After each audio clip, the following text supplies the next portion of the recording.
And welcome back to Risky Times. I'm Stephen Carras. I'm joined today by Chris Kirkblythe from LBS Legal and Mike Chard of Web for Law. Limited on time, but I just want to move us now to the other key area of risk, which is money laundering legislation and regulations. Now, so really we're going from one area of the law which requires responsible limitation and accountability for the gathering of data, whereas now we're looking at another area of the law which requires really sort of like an open access, if you will, on a risk-based approach, as I believe it's called. In other words, we're now into the area where you're being required to make a judgment as to gather as much information as you feel is necessary to protect you against those clients who would be trying to perpetrate crimes with your assistance. Now, July of this year, the Serious Crime Bill was put forward, and this, among other things, was intended to, well, led to believe, prevent the recurrence or the growing recurrence of what they deem as, the regulator deems as, professional enablers. In other words, those professionals, i.e. solicitors, who turn a blind eye when being instructed by clients who are instructing them on criminal matters which they're not aware of. In other words, this bill is designed to, I suppose, scare them into action, into making sure that they focus very clearly on their duty to gather such information as is necessary. Chris, what do you think about the Serious Crime Bill? Do you think that it's necessary? Do we need that? I can't see any justification for it. I'm not aware of any empirical evidence which suggests that the legal profession is either deliberately complicit in the cleaning up of dirty money, or indeed negligently complicit, or this concept of deliberately averting your gaze. I deal with and advise many hundreds of solicitors and dozens of legal practices, and I just don't see this as a big issue. I don't think solicitors launder money. I think undoubtedly some dirty money passes through the client accounts of some solicitors, but I think their degree of complicity or recklessness in regard to that is very minimal nowadays. One criticism brought against it already has been that it doesn't identify what would constitute a sufficient level of due diligence in order to mitigate the risks of being accused or allegations of being a professional enabler, because obviously solicitors don't want to meet that allegation.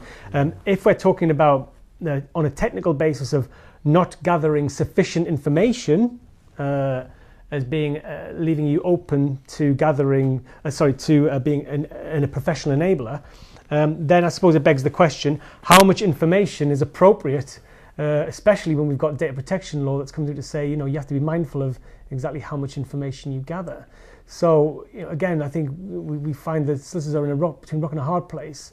And Chris, you just said you don't believe that solicitors are deliberately enabling criminals. I think politicians profoundly misunderstand the mindset of the profession. I'm generalising, but to answer a question like this, you have to generalise. In general, solicitors are cautious, careful, risk-averse individuals. They are terrified of the money laundering regulations and the money laundering legislation. It is utterly draconian and almost impossible to comply with completely. And they're very acutely aware of it. And in fact, in my experience, the bigger problem is solicitors being excessive in this regard, slowing their businesses down too much, preventing transactions from running smoothly, creating unnecessary difficulties for clients, and of course, on a very wide scale, breaching legal professional privilege by making unnecessary reports to the criminal agencies concerned. So I just don't think the politicians have made any case whatsoever for increasing the regulatory burden upon the profession yet further.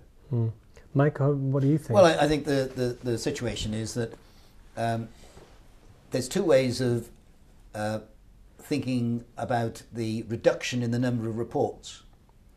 It could be that solicitors are...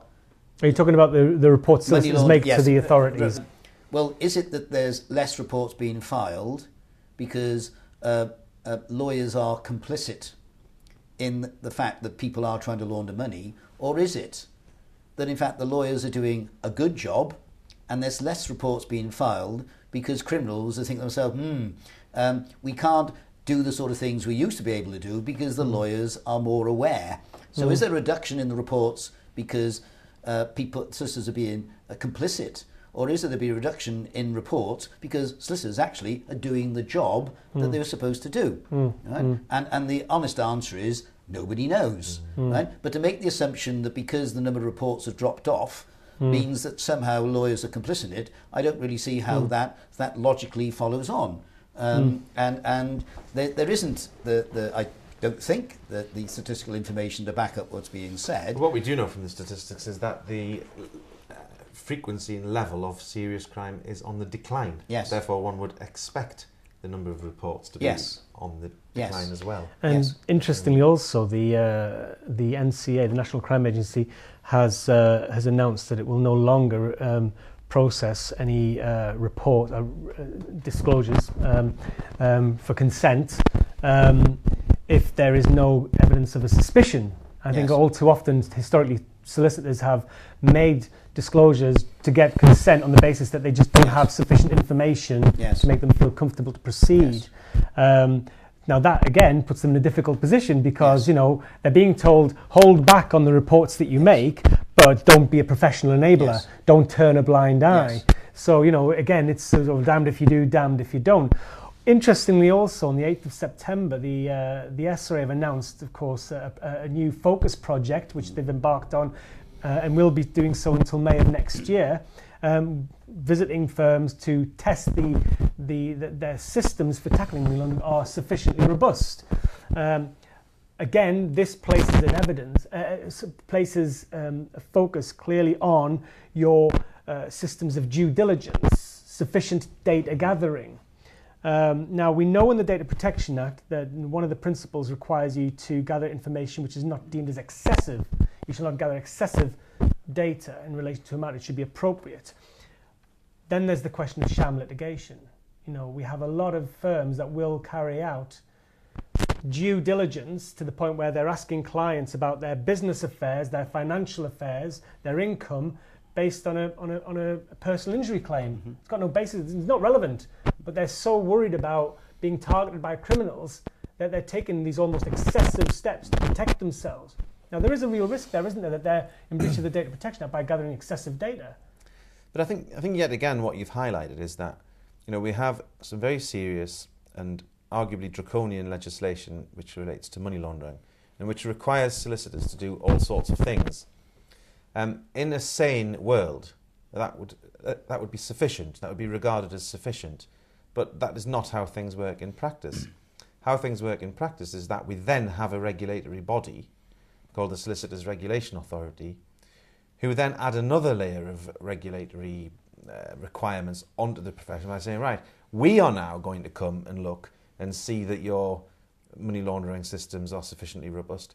If they're not, it's a criminal offence already. But the SRA are going to carry out these thematic visits, these random sort of audits, and they're going to look at your procedures, and they're going to form a view as to whether or not they're robust enough. And if they don't think they are, they're going to take disciplinary action against you. Now, disciplinary action is a serious thing in itself. It's not a slap on the wrist. It's often catastrophic for law firms. It's often ruinous. It's always extremely worrying and lengthy and stressful and expensive. And the end result can often be that, the serious repercussions. There's the seizure by the state of your assets in terms of financial penalties. And, why would why would any sane country introduce a draconian criminal system of legislation and then seek to enforce it in an additional way by using a regulatory mechanism as well? It is regulation gone crazy. And when you look at the fourth directive, the fourth money laundering directive, which is due to be implemented now in the first quarter of next year, the proposals, among other things, contain one to align the responsible gathering of data with the Data Protection Act. In other words, for example, setting limitation periods on how long a business can hold, a regulated business under the money laundering regulations can hold information. Now, for many solicitors, they will hold information, particularly wills, almost indefinitely. Yes. That in itself surely is going to create a problem, trying to sort of limit the amount of time that solicitors can feel justifiable for holding information. They may be able to feel it's even worse than that, because what's to be borne in mind is that if anything goes wrong and a claim is made against a solicitor, then unless they retain information, they can find themselves in a position where they cannot defend that claim. Absolutely. Right? So, for example, when a solicitor acts on behalf of somebody to buy a property, and there's some issue associated with the purchase, which isn't apparent initially from the file, a latent defect, let's call it that, okay, which is the common term. But latent defect can mean all sorts of things. The fact of the matter is that the client has 15 years, in effect, to bring a claim. And I've actually seen this. A firm acted in the purchase of a property on behalf of a charity. At the time that they bought it, it's one of the few areas in the country where compulsory registration of title had not come into force. The lawyer dealing with it at the time thought that compulsory registration of title didn't affect this particular property. He was wrong. And the title wasn't registered. The charity then owned the property for 13 years and then decided to sell it. Okay? And when they put it on the market, they didn't go to the original solicitor, they went to a new solicitor, who then looked at the paperwork and said, but this title should have been registered. Right? So that was issue number one. Second issue was, actually when they looked at the plans, there was a bit of the garden at the bottom of this particular property, which they thought they owned, but in fact actually, for whatever reason, wasn't contained on the title. So the situation was that the charity then brought an action against, inverted comma, the solicitor who actually dealt with the purchase. But actually, the solicitor didn't exist anymore. In fact, what had happened was that particular firm had gone out of business 12 years before. It had been taken over by another firm of solicitors, who had in turn then been taken over by another firm of solicitors.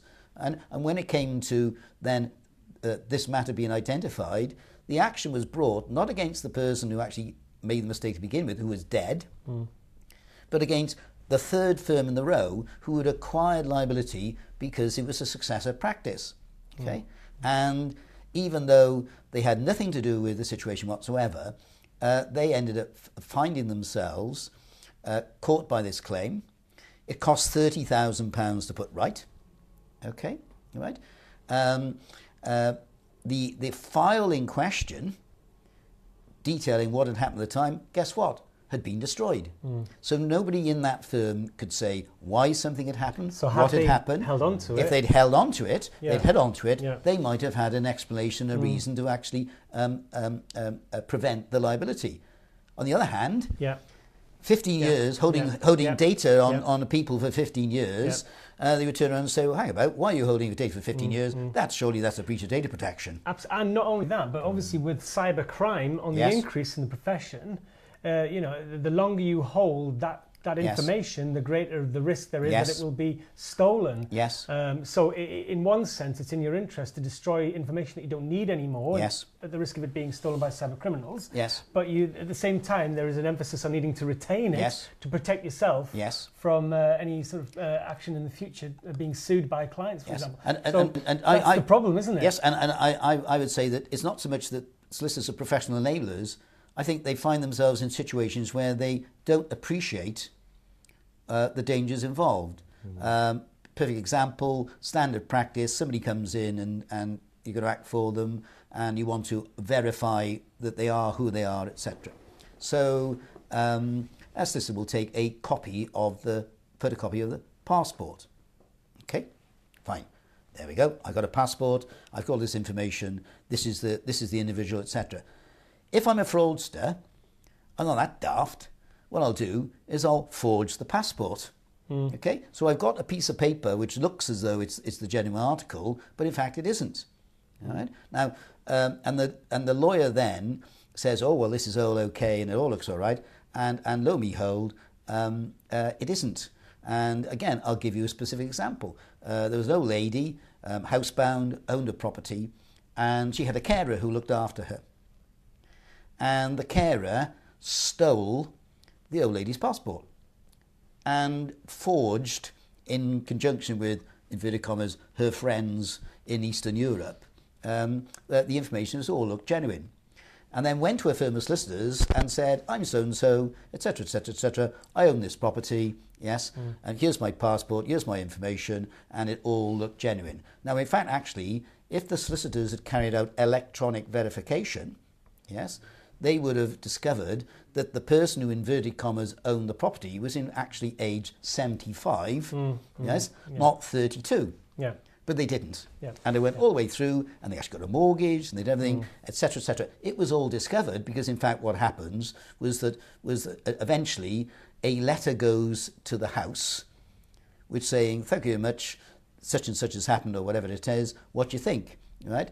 And not the old lady, because, in fact, the old lady, because that's why she had a carer, right, wasn't able to deal with things, but her daughter saw it by accident and said to her mother, "Mum, I didn't know you're doing that." Mum says, "Oh, am I, did I?" Okay, right? And guess what? It was too late, because what had happened was that the deal had been done, the money had been transferred. Yes, the carer was arrested. Yes, the carer went to jail, but that didn't help the solicitor, because the £150,000 that had been raised had gone to Eastern Europe, yes, and was never going to be got back again. Okay, so what it boils down to is merely looking at what looks like, yes, a genuine piece of documentation without further checks, okay, has its dangers. And we've all know about the various films, yes. We've heard of various practices where people steal the identities of somebody who is dead. Okay, so in relation to gathering information about your client and the appropriate amount of time that you hold that information for, it's clear from what we've discussed that there is a conflict between the data protection legislation and the risk-based approach which is encouraged in order to tackle money laundering and other financial crime.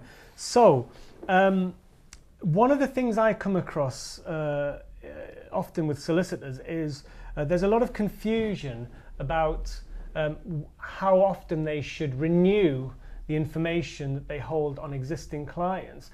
For example, some firms make it a point of, no matter what, they will renew it every 3 years, and they say that's what we must do. Others just say, well, whenever we get new instructions from an existing client, we repeat the due diligence process over again, which means that they're gathering more information and therefore risking a backlog of existing similar information. They're just gathering more information almost for the sake of it. And of course, they needn't do that because they're being encouraged to take the view that if you know your client enough, then you should feel comfortably about how much information you hold and how long you hold it for. As a best practice approach, they are encouraged to repeat their information gathering every 3 years, because obviously people's circumstances can change quite dramatically in a 3-year period. But again, it does beg the question with these new structures in place to reinforce these areas of risk, that it's not really clear as to how long or how far they should go in order to gather that information to protect themselves. What you've just mentioned is another good example of regulatory creep, because there is no requirement in the primary legislation to carry out renewed due diligence Yeah, absolutely. every 3 years.